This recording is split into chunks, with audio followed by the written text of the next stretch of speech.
7కి ప్రపంచంలో number 1 community ఎవరంటే, most powerful community ఎవరంటే దానికి చిరునామాగా మీరుండాల్సిన అవసరం ఉంది. ప్రభుత్వం కాదు, కానీ నేను ఎస్టాబ్లిష్ చేసి యాక్షన్ తీసుకుంటాం. దాంట్లో ఎలాంటి సందేహం మీకు అవసరం లేదు. రిలాక్స్డ్గా ఉండండి, మీరు యాక్షన్ చూస్తారు.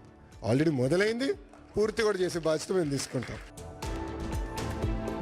చెప్పాలనంటే మన ఎవరికంటే తక్కువ కాదు. ఆవకాయ అయినా, ఐటీ అయినా, గోదావరి అయినా, గ్లోబలైజేషన్ అయినా, అలాగే గోంగూర అయినా, ఆంటర్ప్రినర్ అయినా తెలుగువారు సాధించలేనిది ఏది కూడా లేదు.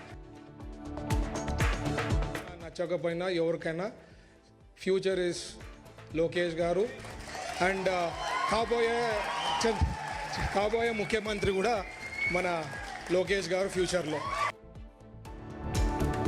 కేసుల కోసం, తన బెయిలు రద్దు కాకుండా ఉండడం కోసం, తన ఆస్తుల్ని కాపాడుకోవడం కోసం, తన స్వార్థం కోసం మనం గెలిపించినటువంటి ఎంపీలను ఉపయోగించుకున్నాడు తప్ప ఆంధ్రప్రదేశ్ రాష్ట్రం కోసం ఉపయోగించుకోవాలి.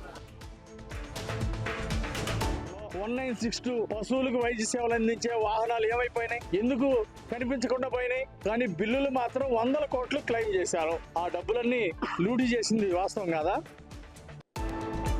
మనం పుట్టిన తర్వాత ఎవరైనా సరే అలాంటి సంఘటన చూసామని తిరుపతిలో మహా కుంభమేళ జరుగుతుంది. ప్రయోగంలో కోట్లాది మంది వస్తున్నారు. ఏం జరిగిందండి? ఎవరైనా చనిపోయారండి? అప్పుడు 20,000 మంది వస్తే, 30,000 మంది వస్తే 6 చనిపోతే అది ప్రభుత్వంతో అలసత్వం కాదండి.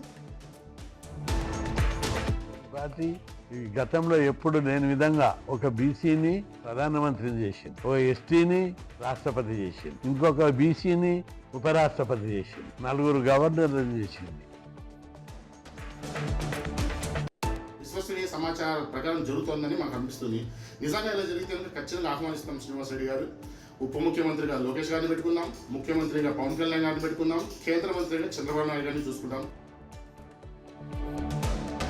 Law and order issues create చేయడం, ఈ రాష్ట్రంలో శాంతి భద్రతలకి విఘాతం కలుగుతా ఉంది. పెట్టుబడులు, పరిశ్రమలకి ఈ రాష్ట్రం శ్రేయస్ కాదని తెలిసి అని ఆ భావన వచ్చే విధంగా వాళ్ళ ప్రయత్నాలు వాళ్ళు చేస్తా ఉన్నారు. ఏదేమైనా సరే అలాంటి కార్యక్రమాలు ఉపేక్షించేది లేదు. ఢిల్లీకి మూటలు మాత్రం జోరుగా మోసింది. 1,40,000 కోట్లు మనకు అస్తలేవు, కానీ ఢిల్లీకి మాత్రం మంచిగా వేల కోట్ల రూపాయలు సంపుడు కుర్చీ కాపాడుకోవాలి కదా, ఆ పని చెప్తాడు. ఇప్పుడు ఏడాది కాలానికి భయపడిపోతా ఉంది. వీళ్ళ పిరికితనం మాకు అర్థమవుతుంది, వీళ్ళ చేతగాని పరిపాలన విధానం మాకు అర్థమవుతా ఉంది. ఈయన ఇక్కడేదో చేసినా అని చెప్పి రైతులు మోసం చేసినా కాకుండా బయట దేశాల్లో పోయి ఏదో తిరిగి ఆడ గప్పాలు కొట్టుకుంటున్నాడు. చెప్తారు ఎప్పుడు వచ్చిందా స్వాతంత్రం అంటే 1947 అంటాడు. ఈయన కొత్త చరిత్ర రాస్తున్నాడు కనుక మోహన్ భగత్ మీద కేసు పెట్టాల్సిందే.